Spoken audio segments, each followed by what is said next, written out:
और आइए सीधा रुख करते हैं पीएम मोदी के संबोधन की तरफ, जो कि वीडियो कॉन्फ्रेंसिंग के जरिए वो दे रहे हैं। यूपी को एक बड़ी सौगात है। से आता है, उद्योग से बना माल बाजार तक पहुंचाना होता है या फिर एक्सपोर्ट के लिए उसको फिर बंदरगाहों तक पहुंचाना पड़ता है। इस काम में सबसे बड़ा माध्यम हमेशा से ही रेलवे रही है। जैसे जैसे आबादी बढ़ी, अर्थव्यवस्था बढ़ी, तो माल ढुलाई के इस नेटवर्क पर दबाव भी बहुत बढ़ता गया। समस्या ये थी कि हमारे यहां यात्रियों की ट्रेनें और मालगाड़ियां दोनों एक ही पटरी पर चलती हैं।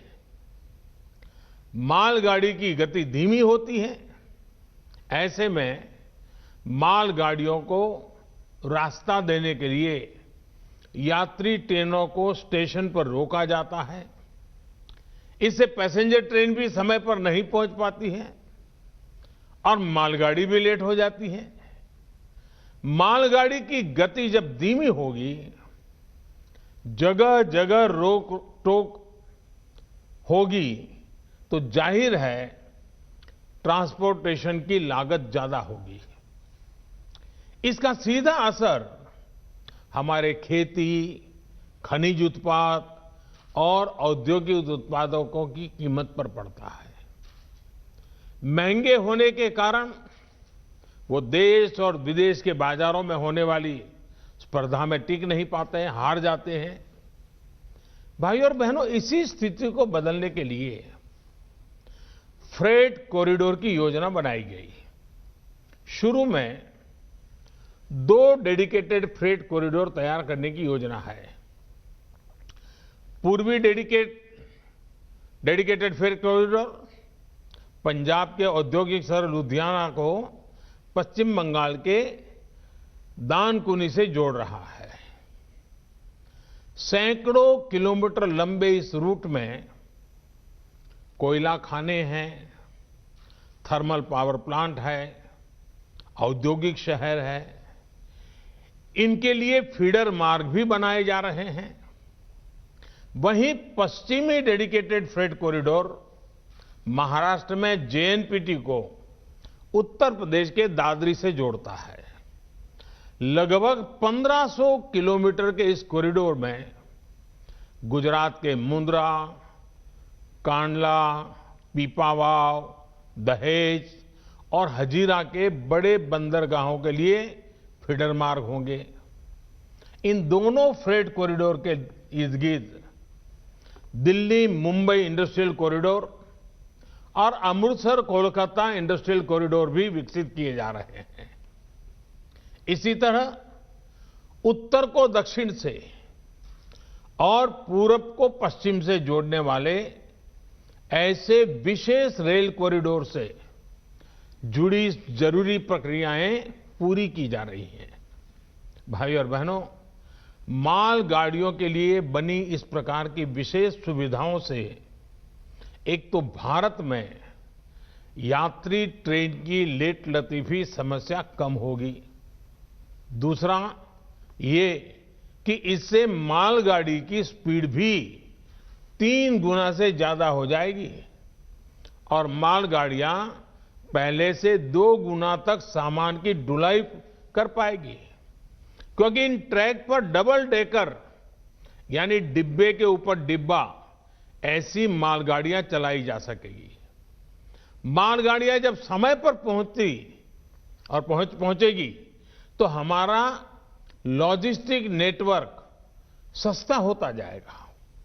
हमारा सामान पहुंचाने का जो खर्च है वो कम होने के कारण सामान सस्ता होगा, जिसका हमारे निर्यात को लाभ होगा। यही नहीं, देश में उद्योग के लिए बेहतर माहौल बनेगा, ईज ऑफ डूइंग बिजनेस बढ़ेगी, निवेश के लिए भारत और आकर्षक बनेगा। देश में रोजगार के, स्वरोजगार के अनेक नए अवसर भी तैयार होंगे। साथियों, ये फ्रेट कॉरिडोर आत्मनिर्भर भारत के बहुत बड़े माध्यम बनेंगे। उद्योग हो, व्यापार कारोबार हो, किसान हो या फिर कंज्यूमर, हर किसी को इनका लाभ मिलने वाला है। लुधियाना और वाराणसी का कपड़ा निर्माता हो या फिरोजपुर का किसान, अलीगढ़ का ताला निर्माता हो या राजस्थान का संगमरमर कारोबारी,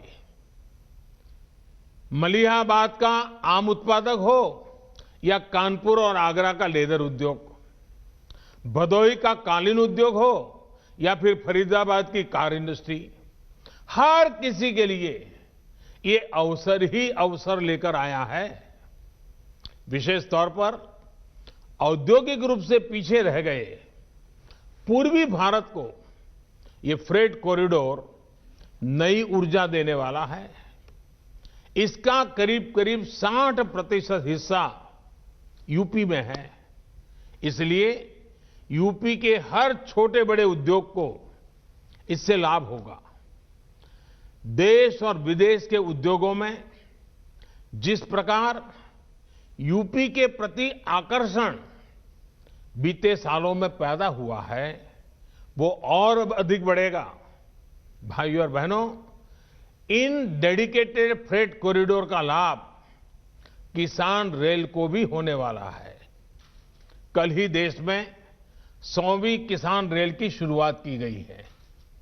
किसान रेल से वैसे भी खेती से जुड़ी उपज को देश भर के बड़े बड़े बाजारों में सुरक्षित और कम कीमत पर पहुंचाना संभव हुआ है। अब नए फ्रेट कॉरिडोर में किसान रेल और भी तेजी से अपने गंतव्य पर पहुंचेगी।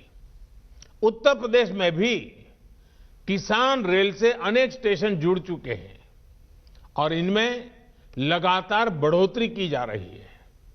उत्तर प्रदेश के रेलवे स्टेशनों के पास भंडारण और कोल्ड स्टोरेज की कैपेसिटी की बढ़ाई जा रही है। यूपी के 45 माल गोदामों को आधुनिक सुविधाओं से युक्त किया गया है। इसके अलावा राज्य में 8 नए गुड्स शेड भी बनाए गए हैं। वहीं उत्तर प्रदेश में वाराणसी और गाजीपुर में 2 बड़े पेरिशेबल कार्गो सेंटर पहले ही किसानों को सेवा दे रहे हैं। इनमें बहुत ही कम दरों पर किसान फल सब्जियां जैसी जल्दी खराब होने वाली अपनी उपज स्टोर कर सकते हैं। साथियों, जब इस प्रकार के इंफ्रास्ट्रक्चर से देश को इतना फायदा हो रहा है, तो सवाल ये भी उठता है कि आखिर इसमें इतनी देरी क्यों हुई। ये प्रोजेक्ट 2014 से पहले जो सरकार थी, उसकी कार्य संस्कृति का जीता जागता प्रमाण है। साल 2006 में इस प्रोजेक्ट को मंजूरी दी गई थी। उसके बाद ये सिर्फ कागजों और फाइलों में ही बनता रहा। केंद्र को राज्यों के साथ जिस गंभीरता से बातचीत करनी चाहिए थी, जिस अर्जेंसी से संवाद होना चाहिए था, वो किया ही नहीं गया। नतीजा ये हुआ कि काम अटक गया, लटक गया, भटक गया। स्थिति ये थी कि साल 2014 तक 1 किलोमीटर ट्रैक भी नहीं बिछा गया। 1 किलोमीटर भी नहीं। जो इसके लिए पैसा भी स्वीकृत हुआ था, वो सही तरीके से खर्च नहीं हो पाया। साथियों, 2014 में सरकार बनने के बाद इस प्रोजेक्ट के लिए फिर से फाइलों को खंगाला गया। अधिकारियों को नए सिरे से आगे बढ़ने के लिए कहा गया, तो बजट करीब करीब 11 गुना यानी 45,000 करोड़ रुपए से अधिक बढ़ गया। प्रगति की बैठकों में मैंने खुद इसकी मॉनिटरिंग की, इससे जुड़े स्टेक होल्डर से संवाद किया, समीक्षा की। केंद्र सरकार ने राज्य सरकारों से भी संपर्क बढ़ाया उन्हें प्रेरित प्रोत्साहित किया।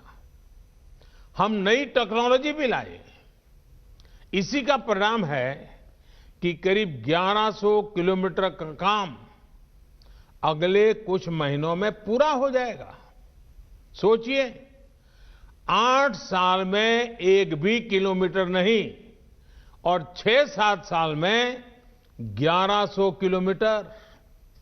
भाइयों और बहनों, इंफ्रास्ट्रक्चर पर राजनीतिक उदासीनता का नुकसान सिर्फ फ्रेट कॉरिडोर को ही नहीं उठाना पड़ा है, पूरे रेलवे से जुड़ा सिस्टम ही इसका बहुत बड़ा भुक्तभोगी रहा है। पहले फोकस ट्रेनों की संख्या बढ़ाने पर रहता था ताकि चुनाव में उसका लाभ मिल सके, लेकिन जिस पटरियों पर ट्रेन को चलाना था उन पर निवेश ही नहीं किया जाता था। रेल नेटवर्क के आधुनिकीकरण को लेकर वो गंभीरता ही नहीं थी। हमारी ट्रेनों की स्पीड बहुत कम थी और पूरा नेटवर्क जानलेवा मानव रहित फाटकों से भरा हुआ था। साथियों, हमने 2014 के बाद इस कार्यशैली को बदला, इस सोच को बदला। अलग से रेल बजट की व्यवस्था को खत्म करते हुए हमने ऐलान करके भूल जाने वाली राजनीति को बदला। हमने रेल ट्रैक पर निवेश किया, रेलवे नेटवर्क को हजारों मानव रहित फाटकों से मुक्त किया, रेलवे ट्रैक को तेज गति से चलने वाली ट्रेनों के लिए तैयार किया, रेलवे नेटवर्क के चौड़ीकरण और बिजलीकरण दोनों पर फोकस किया। आज वंदे भारत एक्सप्रेस जैसी सेमी हाई स्पीड ट्रेन भी चल रही है और भारतीय रेल पहले से कहीं अधिक सुरक्षित भी हुई है। साथियों, बीते सालों में रेलवे में हर स्तर पर रिफॉर्म्स किए गए हैं। रेलवे में स्वच्छता हो, बेहतर खाना पीना हो या फिर दूसरी सुविधाएं, फर्क आज साफ नजर आता है। इसी तरह रेलवे से जुड़ी मैन्युफैक्चरिंग में भारत ने आत्मनिर्भरता की बहुत बड़ी छलांग लगाई है। भारत आधुनिक ट्रेनों का निर्माण अब अपने लिए भी कर रहा है और निर्यात भी कर रहा है। यूपी की ही बात करें तो वाराणसी स्थित लोकोमोटिव वर्क्स भारत में इलेक्ट्रिक इंजन बनाने वाला बड़ा सेंटर बन रहा है।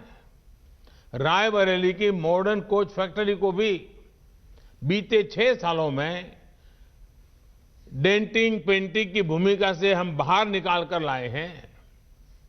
यहां अब तक 5000 से ज्यादा नए रेलवे कोच बन चुके हैं। यहां बनने वाले रेल कोच अब विदेशों को भी निर्यात किए जा रहे हैं। भाइयों और बहनों, हमारे अतीत के अनुभव बताते हैं कि देश के इंफ्रास्ट्रक्चर के विकास को राजनीति से दूर रखा जाना चाहिए। देश का इंफ्रास्ट्रक्चर किसी दल की विचारधारा का नहीं, देश के विकास का मार्ग होता है। ये 5 साल की पॉलिटिक्स का नहीं, बल्कि आने वाली अनेकों पीढ़ियों को लाभ देने वाला मिशन है।